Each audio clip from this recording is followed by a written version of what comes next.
Olho Vivo, o programa de entrevistas, opiniões e informações. Muito bom dia, amigos ouvintes da Rádio TV Liberal e do programa Olho Vivo. Com muita satisfação, a gente vai falar de imigração no Brasil.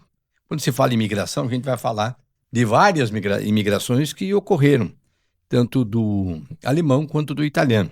E quem vai nos contar essa história é o seu Valdir Tomazetto, um estudioso, já apresentou o programa italiano nas emissoras de rádio da cidade e é um profundo conhecedor da causa. Sou Valdir Tomazetto, um prazer em ouvi-lo, bom dia. Bom dia aos ouvintes da Rádio Liberal. Estamos aqui para falar um pouco da imigração, um pouco da história que a gente aprendeu, como eu digo, no Amansaburo, que é o nosso livro, né? Então, vamos esmiuçar um pouco da nossa história aí. Começamos pelos alemães. Começou pelos alemães, né? Porque na época que veio os alemães, era uma monarquia o Brasil, né? Que era Dom Pedro I, que ele era o monarca, o príncipe, e ele era casado com a princesa Leopoldina, que ele era alemã. E quando casou, essa senhora também trouxe pessoas intelectuais da época lá, veio junto com ela, e eram pessoas, digamos assim, bem sabidas. E aqui, eles vieram se estabeleceram aqui em São Leopoldo. Inclusive, o nome de São Leopoldo provém da dona Leopoldina, que era a esposa do príncipe. E vieram no dia 24 de julho de 1824. Vieram uma leva, e os primeiros que vieram se estabeleceram em São Leopoldo, e vieram também para cultivar, fazer gêneros alimentícios, mas também para plantar cânhamo. E esse cânhamo era utilizado, uma vez os navios eram a corda, né? A corda que segurava as velas, aquela coisa toda, era um vegetal que faziam as cordas. Uma razão que trouxeram os alemães. E os alemães, digamos assim, ficaram ali e depois, posteriormente, em 1868, subiu no trono o Dom Pedro II.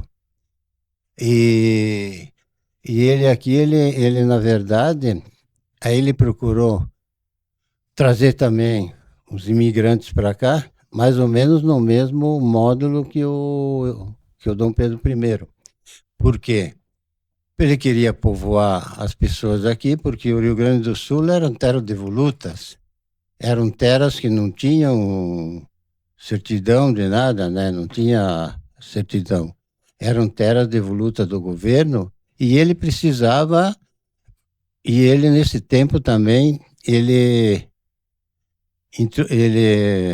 como é que eu vou ele introduziu aqui o comandante do nosso Rio Grande, que era o João Sertório. Esse João Sertório era uma pessoa muito inteligente. Ele nasceu em Porto Alegre e foi educado em São Paulo. Ele tinha um grau de aprendizado, e ele também, isso em 1870. E, na verdade, eu estava estudando também, quando a gente foi conhecer o seu arsenal, em 1870, com a abolição da escravatura, sentiu-se a necessidade de trazer os italianos para o café, né, na região sudeste, né? Sim, lá para São Paulo. Houve a absorção da escravatura, tinha que trazer alguém para o cultivo do café. Porque faltava mão de obra. Mão de obra. Né? E na Itália havia ocorrido a unificação, e lá as pessoas estavam numa crise social e econômica muito grande, desemprego, fome, né? E outra, né? E lá na Itália eram, digamos assim, digamos assim, comunidades, mas era comunidade tudo dispersa. Uhum. Porque foi o Camilo Cavour que conseguiu unificar a Itália. Ele era descendente de franceses e conseguiu unificar a Itália lá por 1870, por ali. E E ele também morreu cedo, depois pegou a malária e morreu. Mas, então, é que cada comunidade, cada vizinhança tinha um linguajar também. Eles, por exemplo, vamos citar Guaporé e Serafina, o cara, às vezes, aqui de Guaporé não se entendia com o cara de Serafina, porque era um linguajar diferente. Por quê também? Porque eram invadidos pelos bárbaros e tal, e a primeira coisa que esses invasores faziam era botar sua própria língua aí também, né? Para marcar território, né? Sua língua, sua religião, né? Para se adonar também, né? E aí, em 1875, começou a vir para o Rio Grande. Não, mas vamos lá. Melhor. Vamos explicar desde o começo aí. Então, esse Sertório aí, ele ficou com a incumbência de fazer essa colonização. Só que o seguinte, para fazer a colonização, tinha que dar uma estudada no terreno. O que ele fez? Ali ele contratou esse rapaz, um amigo dele que era compadre lá de Triunfo, o sobrenome é Feijó. E ele tinha uma estância lá em Triunfo. E ele era um pouco conhecedor desse ambiente ali, que ele já tinha desmembrado o lugar dele, Triunfo, mas é só que era diferentemente da Mata Virgem, né? E incumbiu esse rapaz aí, tirou um pouco das costas do Sertório e pôs em cima desse Feijó. E ele disse, olha, eu vou topar. E o Dom Pedro II prometeu para eles uma certa quantia de terra para esse Feijó. E também esse Feijó tinha um amigo que era caçador, que era de Montenegro. Ele conheceu esse rapaz e ele disse, vamos ter que fazer uma expedição e vamos adentrar mato adentro e vamos rastrear, ver o que tem esse Feijó. Ele sabia escrever e tal, e fez um mapeamento das águas, dos rios e também da terra. Ele colhia um determinado porção de terra num lugar e no outro, e um pedaço de madeira das árvores que existiam na época. E levou para o Sertório. Esse Sertório enviou lá para o Rio de Janeiro para estudos. Para estudos e fazer uma análise. E a análise veio assim: olha, o que plantar lá, tudo dá, porque a terra é fértil e as madeiras são tudo madeira de lei, aproveitáveis. Isso demorou um tempo, né, para poder, essa tramitação, assim, de poder. Depois ele teve que entrar mato adentro, ali arrumar os engenheiros para fazer a demarcação das terras, das linhas, das terras. E depois disso tudo pronto, então, tinha um rapaz lá, o Pinto, que era lá na Itália, rastreando as pessoas, né? Indo nas comunidades, nas paróquias. E aqui também teve bastante importância o clero, o padre, porque esses que iam imigrar, eles iam perguntar, digamos assim, uma coisa que eles pudessem esclarecer. Poxa, nós vamos para lá, como é que vai ser? Será que não vão ser enganados? Será que vai ter que acontecer isso ou aquilo? Então, esse pároco aí, ele reunia o pessoal, né, nas horas da evangelização deles lá, e dizia para eles, olha, se vocês não quiserem morrer de fome, vocês têm que partir desse lugar, porque aqui não tem para todo mundo. Não tinha mais alimento. Uhum. E eram doenças. Tinha pelagra, a senhora já ouviu falar da pelagra? Não. A pelagra é proveniente de tu comer uma comida só. E eles comiam só polenta. E a polenta aqui, eu sempre me lembro que as mães ali falavam que é a doença do macaquinho. Aqui. Ela gruda o couro nas costas. Uhum. Dá uma debilitação violenta. E o cara morria, né? Ia a óbito. E as famílias eram numerosas. E esses que vieram também, não tinham terra, não tinham, eles eram rendeiros. E quem mandava lá eram os condes. E os condes é o seguinte, o que eles produziam era quase tudo para o conde, dividiam um pouco, sobrava pouco para eles. Então a miséria era grande.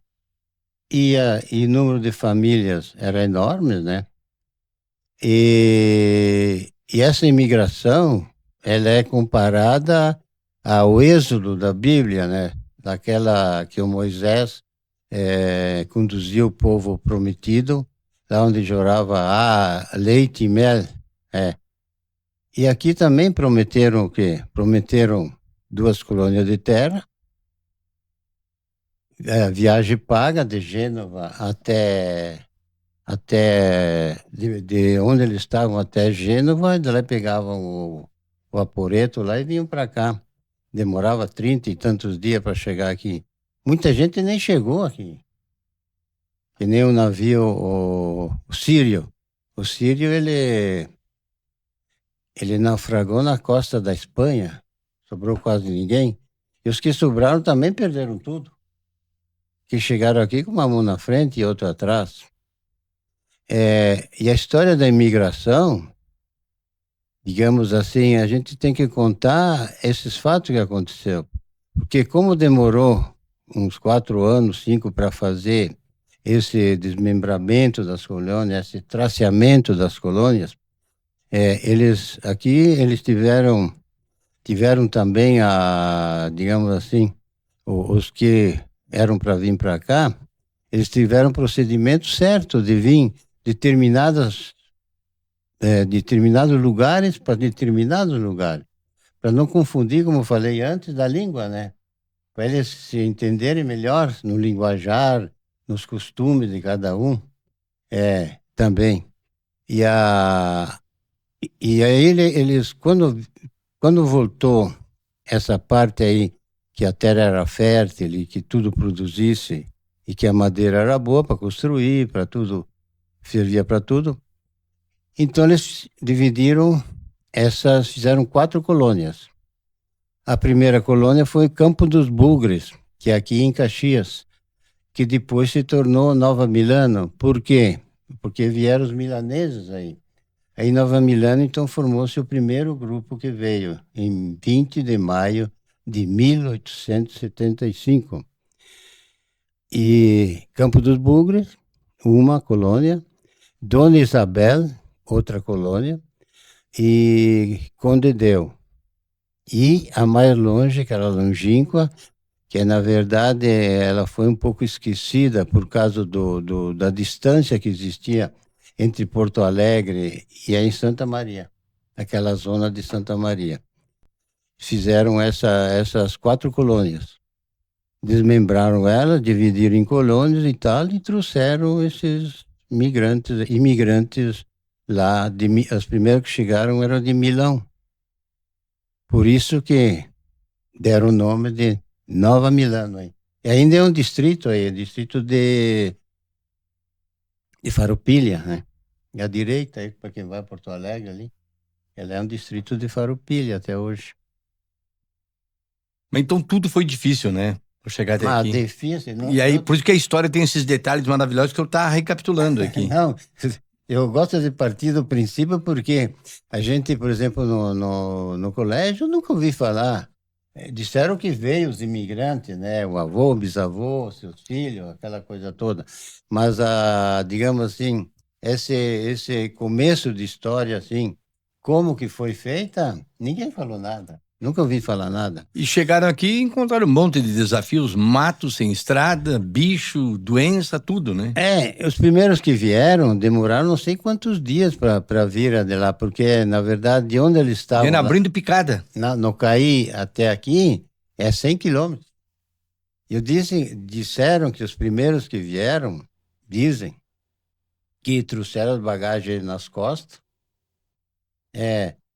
a pouca coisa que eles tinham, mas trouxeram no lombo ali, caminhando ali, fazendo 100 quilômetros. Calcula. Não é fácil, né? Que nem nós aqui, por exemplo, pegamos nós 3 famílias, e nos desse a oportunidade de ir lá para a Amazônia, nem precisaria ir de barco, nada, ele dava de avião mesmo. Pegar 3, 4 famílias e ficar lá no meio do mato com 2, 3 sementes lá, o machado. E outra, não tinha ferramenta para cortar as árvores, era só um machado e foice, facão. Não tinha, se tivesse motosserra, eu acho que não ia sobrar nenhum graveto hoje, né? Aqui, é verdade? Era tudo no facão mesmo, né? Hoje no facão, machado, no machado e no macha, facão. tudo machado. E outra, cortar árvore de metro com machado. É. Já pensaste? Faziam as tábuas também. A tábua era feita. Depois inventaram, né? Primeiro No era. início era machado mesmo. Era né? farquejada, Farquejada que dizem, né? Uhum. Abria-se uma brecha, botava-se uma cunha, 2 cunhas e tal, ia abrindo. Fazia um tabuão, como se dizem. E eles trouxeram também de lá cultura, conhecimento e ferramentas, né? Na verdade, eles eram semi-analfabetos. As mulheres praticamente eram todas analfabetas, mas e os homens pouco faziam o nome deles, mas tinha capacidade de criação. Que hoje, infelizmente, né, digamos assim, com o advento aí dos meios de comunicação, das coisas mais acessíveis, não tem mais aquela maneira de criação. Parece que tudo está pronto hoje, não é verdade? É verdade. Porque tu vai olhar no celular, ali tem lá, quero fazer isso, mas já está aqui, está escrito aqui, faz assim, faz assado, faz desse jeito, faz daquele outro jeito. E às vezes, por exemplo, que nem nós passamos nos anos, por exemplo, Guaporé, eu me recordo aqui que em 62, moro aí perto do Curtume, não se tinha nem energia elétrica. E eles também trouxeram, como eu falei, o conhecimento, sabiam como cultivar, como preparar vinho, eles sabiam fazer uma boa polenta, eles trouxeram gastronomia, as casas eram diferentes, né? Com certeza, né? Em princípio viraram aqueles barracos deles lá, mas depois com a evolução, né? Aí foram melhorando de vida. E também quando uma coisa que eles trouxeram, que até hoje o italiano católico, tem fé, né? 3 coisas eles trouxeram, na verdade. Primeiro, a fé em Deus. Segundo, amor à família e amor ao trabalho. Esses 3 itens foi digamos assim, o essencial deles para construir o que hoje está feito, né? Até outro dia veio um senhor aí da Itália, me chamou a atenção porque eu fui falar com ele, é deputado. Na verdade, eu acho que é nós que se interessamos por eles, mas eles não têm interesse muito pela história deles, né? Né? Porque é o seguinte, ele disse lá, eu falei com ele, é um deputado lá da Itália, ele teve aí para o Gemellaggio aí como Badanho, fazendo processo aí, e ele disse o seguinte, mas quando vieram os italianos, tinha uma osteria, que não havia uma cafeteria, mas que é isso? Era puro mato. Não, vê como eles não, digamos assim, eles não têm conhecimento da história. Nós que estamos preocupados em resgatar a cultura do que eles valorizavam, o que é deles, né? E outra, a questão da língua também. A questão da língua cada um falava, né? Eu vou citar uma frase aqui só em dialeto. Em Acier, fica perto de Fronsaço. Fronsaço onde veio o nosso padre Corso aqui, que tem o busto aí na praça. E em Acier, eles falam assim, eu vou falar em dialeto. Copem na gaina e manhã com poenta. Eles suprem o L. E a mesma frase lá em Vicenza, copemo na galina e manhemo com polenta. Vê como é que é a diferença de uma... É como se fosse no Brasil sotaque gaúcho, sotaque nordestino e carioca, né? Ela era um pouco diferente, né? Um pouco diferente. Sim, era. Cada um tinha a sua vocabulário. Sua gíria, né? A sua gíria, vocabulário. Sim, por exemplo, aqui, nós lá pra cima é meio cantado as coisas, né? Eu falo com as mãos, já viu? O italiano fala muito com as mãos. Gesticula bastante, né? Porque caiu dois perto da chegada lá só para ilustrar um pouco. Diz que caiu no mar dois lá, mas estava meio perto já do porto. Diz que vieram parlando e chegaram né? Mas hoje o Rio Grande é o que é porque realmente teve uma cultura europeia, uma cultura italiana, né? E alemã. E outra, né? Vamos falar a verdade também, né? Graças a essas migrações que houve também, que evoluiu aqui. E também porque o português, na verdade, ele não era muito chegado em produzir. Ele era mais do campo, de liberdade, criar animais e tal, né? Ele não era, assim, muito afeito ao trabalho de lavoura. Era mais de gado, essas coisas todas. Por isso que tinha aquela charqueada, tinha aquelas coisas lá. Era tudo na base dos portugueses que faziam. Os açorianos, né? Os açorianos quando vieram aí. E, por exemplo, a língua. Ali quando fizeram a junção da Itália ali, que se uniu a Itália para fazer uma coisa só, ali se distinguiu três pessoas que vieram lá da Toscana, que era o lugar mais, assim, mais culturalmente, porque lá tinha dois escritores, dois poetas, e o Dante Alighieri. O Dante Alighieri foi aquele que escreveu a Divina Comédia, né? Ele era apaixonado por uma mulher lá e a senhora morreu, e ele fez a Divina Comédia em cima daquele fato que aconteceu com a namorada, a mulher, né? E ele fez em 3 atos, é uma ópera, né? Já ouviu falar? Não. Por isso que nós trouxemos o senhor para falar. É uma ópera, né? Ele descreveu o purgatório, o paraíso e o inferno, para saber justamente onde que ela poderia se encontrar e onde poderia no futuro ele também estar. Uma que eu anotei aqui também, 2 questões para perguntar para o senhor que estuda, que lê essa questão da imigração italiana. Por que as famílias italianas eram numerosas?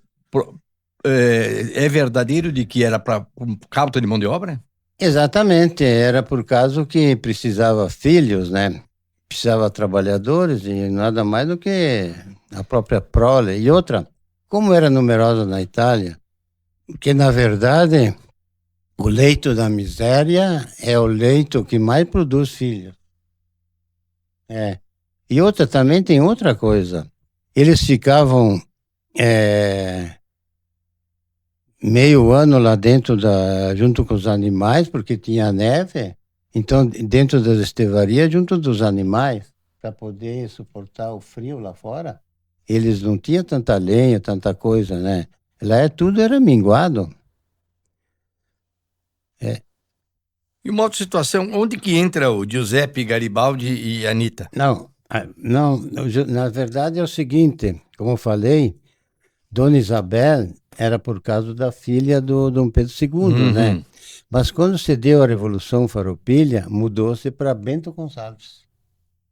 De Dona Isabel, depois da monarquia ali, aí, que foi o herói aqui da epopeia Farroupilha, ele e Conde Deu era o marido da Dona Isabel. Então esse Conde Deu passou a ser Garibaldi, por causa justamente da Revolução Farroupilha. Mudaram o nome deles. Mas eram mesmo que estavam aqui já.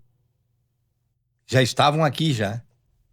Não, foi depois. Depois. Depois. Não digo não. É que eles se basearam na Revolução Farroupilha para trocar o nome de Dona Isabel para Bento Gonçalves e Conde Deu para Garibaldi, né? Que eram os dois heróis aí da epopeia Farroupilha, aquela coisa toda. A partir de quando começou a se formar comunidades? Vilarejos? Olha, ali aconteceu o seguinte. Só citou 3 colônias, né, ali? 3 colônias. A primeira foi no Campo dos Bugres, Isso. aí, né? Ali também não foi fácil, porque o que eles fizeram também, ali a importância, por exemplo, do fabriceiro o chefe da comunidade. Que até hoje conhecido como fabriqueiro, né? Das fabriceiro, capelas aí. fabriceiro, Então ele, digamos assim, como tinha pouca gente, e as comunidades eram assim meio perto uma da outra, quando vieram, né, os primeiros, por exemplo, que nem a Guaporé tinha aqui as linhas, primeira, segunda, terceira, vai até do Mussum até Vila Serafina era conhecido como linha 11, né? É a linha 11. Linha Vai a 11. 12, 13, 14, É isso 15, aí. vai até a 22. Vai até lá em... Evangelista? Não, vai até em Vila Maria. Vila Maria. Vila Maria é a última que tem o Pertenceu ao Guaporé, né? Inclusive. Isso. De lá para cá. Iguaporé, ele gerou 12 filhos, né?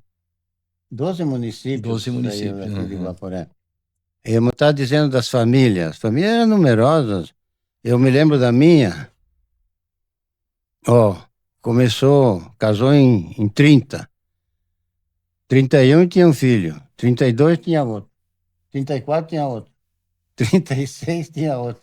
Agora folgaram um pouco. 40 outro. 42. 45 e 48. A minha foram 10.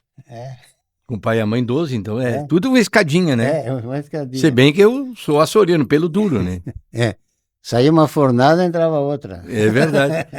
E aquilo porque tinha que ter família numerosa para trabalhar, né? Justamente. E que daí depois... E a própria igreja apoiava, né? Isso, até o padre disse que era pecado, não sei o que, fazer coisas.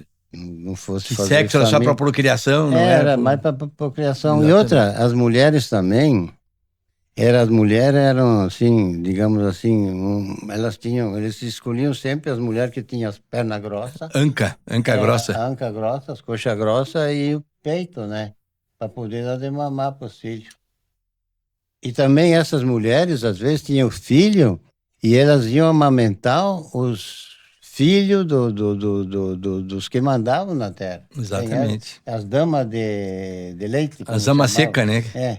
Elas lá, acho que não queriam estragar o seio dela, então pegava essa senhora, levava lá e aquela coisa toda. Tem tanta história, né? Eu estava falando do fabriceiro. Então é o seguinte, eles quando estavam aí numa certa unidade das pessoas, o que eles faziam? Eles faziam o fabriceiro e sabia, olha, tem uma mulher lá embaixo que vai ganhar criança, então vocês fazem o seguinte, as mulheres se reuniam, mais ou menos naquele tempo ali, e aí a lavatriz, sabe o que é a lavatriz? É a parteira. Parteira. Então essa parteira ia lá com as portas lá, uns panos velhos lá, e já nascia daquele jeito ali, né? Naquela época era uma coisa cortante, água quente. Era tudo feito, digamos assim, hospital não tinha recurso nenhum. E outras mulheres eram bem fortes, né? E onde que entrou a medicina? Como é que eles faziam para curar seus males? Era folhas, né? Chá. A maioria era folha, conhecimento de folhas e tal. Rezas. Eu estava dizendo, então, esse fabriceiro aí, então, ele sabia, por exemplo, quando morria alguém, o que fazia? Uns faziam a cova, outro ia lá ajeitar a fatiotinha dele, mais ou menos lá, e uns sabiam aquelas rezas em latim, então fazia assim a entrega, a Deus dará, assim, fazia aquela cerimônia inteira. Caixão de madeira também? Fazia o caixão. Madeira bruta ainda. Um fazia o caixão, E ali tem um detalhe que, na verdade, o fabriceiro esse era o que mandava ali. E outra, a melhor coisa que eles fizeram, digamos assim, uma igrejinha. Porque, como disse antes, a fé é fundamental, né? É fundamental e move montanhas, né? Está escrito até na Bíblia. E a fé, eles se reuniram aí, então cada um contava uma coisa e tal. E, na verdade, o sofrimento deles, às vezes, se tornava uma piada, uma alegria, assim, né? Para disfarçar da tristeza que eles sentiam. Aí entrava o vinho também, para vez em quando afogar as mágoas e a tristeza, né? Mais tarde ali começou a produzir as coisas, também ficou mais fácil, né? E eu acho que a imigração, ela, digamos, os italianos, no sofrimento que eles tiveram, no começo foi muito difícil. Mas depois, com a vinda, por exemplo, da energia elétrica, a energia elétrica ela trouxe benefício e também trouxe, digamos assim, o progresso te traz uma coisa, mas às vezes ele te inibe de outras coisas, né? Então, quando veio o progresso, ali começaram a fazer uma serraria e tal, aí começaram, porque uma vez eles botavam fogo eles cortavam a madeira, tacavam fogo para poder plantar. Como eles faziam para plantar? Eles pegavam, ainda quando tinha cinza, o trodo assim, 3 grãos, uma vez era 3 grãozinhos assim, com espunchão, que diziam. Eu era de madeira, depois surgiu um ferro assim na ponta, que era o espunchão que falavam, né? Faziam um buraquinho e Era botavam. tudo bem rústico, né? É tudo rústico. E também a dificuldade que eles tinham quando plantavam, aí tinha os animais, os bichos que arrancavam, a saracura, animaizinho ali, arrancavam o milho, então tinha que ficar cuidando. Depois, quando o milho estava mais ou menos querendo embonecar ali, que estava mais ou menos bom para comer, ali vinha os macacos comer. Quando estava seco, aí vinham os papagaios. Tinha uma disputa sempre, né? Não, é que tinha muito animal, né? E eles aqui também, quando veio que eu falei da luz, ali o pessoal começou, como é que eu vou te dizer? Aí um começou a comprar um carro, aí na nossa comunidade tinha só um carro. Então esse cara levava todo mundo para a igreja, para onde Era tudo coletivo, né? coletivo. E depois, quando começou todo mundo a comprar, então cada um tem um auto. Hoje o brasileiro tem 2, 3 autos aí na garagem, aquela coisa toda. Tem gente que não tem casa, mas tem carro. Hoje é assim. E aí, não só isso, né? Aí veio a televisão. E a televisão, na verdade, foi o progresso, mas também foi assim, uma coisa que não teve mais aquela unidade dos católicos. Porque antes eles rezavam o terço. Aí quando veio a televisão, não, eu não posso rezar o terço porque eu tenho a novela, eu tenho assistido isso, assistido aquilo. Então foi se perdendo um pouco esse fator, né? E a tendência é, ano após ano, ir perdendo mais ainda, viu? O mundo vai se transformar muito ainda. Vamos ver o que vai acontecer para nós. E nós voltaremos a conversar em outras vezes, porque tem que ser uns 3, 4 programas para a gente contar tudo, não é isso? Podemos ver isso aí, né, seu José Alcir? Claucir. O senhor é descendente de Pelo Duro, então? Pelo Duro, Cunha dos Santos, né? Cunha dos Santos. Também quando veio os imigrantes aí, na verdade, veio os deserdados de lá. Deserdados de lá. Ele era pessoal que estavam deserdados, estavam na cadeia, soltaram portugueses lá, que cruzaram com nativos daí e veio, né? Eles não tinham essa capacidade, digamos assim, de produzir tanto que nem o italiano, porque o italiano, na verdade, era sola ali. Ele sabia trabalhar, sabia fazer uma coisa, sabia fazer um moinho. Depois, por exemplo, fazer eletricidade também. Eles faziam aquele... Botavam no rio lá com uma serpentina e faziam gerar luz. E as espátulas faziam com araçá, madeira de araçá. Conhece o araçá? Sim, já. É uma árvore bem dura. Bem dura. Por isso que fazem... Mas será que os portugueses não eram mais espertos? Deixa os italianos trabalhar, nós vamos na usar verdade, o trabalho dele para viver. Na verdade, tem muita gente esperta hoje, né? Então voltamos a conversar, então? Voltamos a conversar, sim. Vamos fazer uma série aí da imigração, daí nós vamos sair para migração. Tá certo. Essa migração aqui, depois que encheu essas colônias aí, e eles foram se enchendo, né? Como eu falei... Tanto é que os gaúchos italianos e outros tantos saíram daqui e foram colonizar o Paraná, Santa Catarina, Mato Grosso e assim. Sim, aí foi a migração interna, né? que proveniente justamente de muitas famílias. E o estado que era um orgulho de celeiro nacional passou a ser um estado normal e os outros passaram na frente porque... É que, por exemplo, o estado que produz aqui, lá para cima, tem mais terra acessível. Não é tão... mais terra tudo acessível plano, do que é a mecanizada, nossa, né?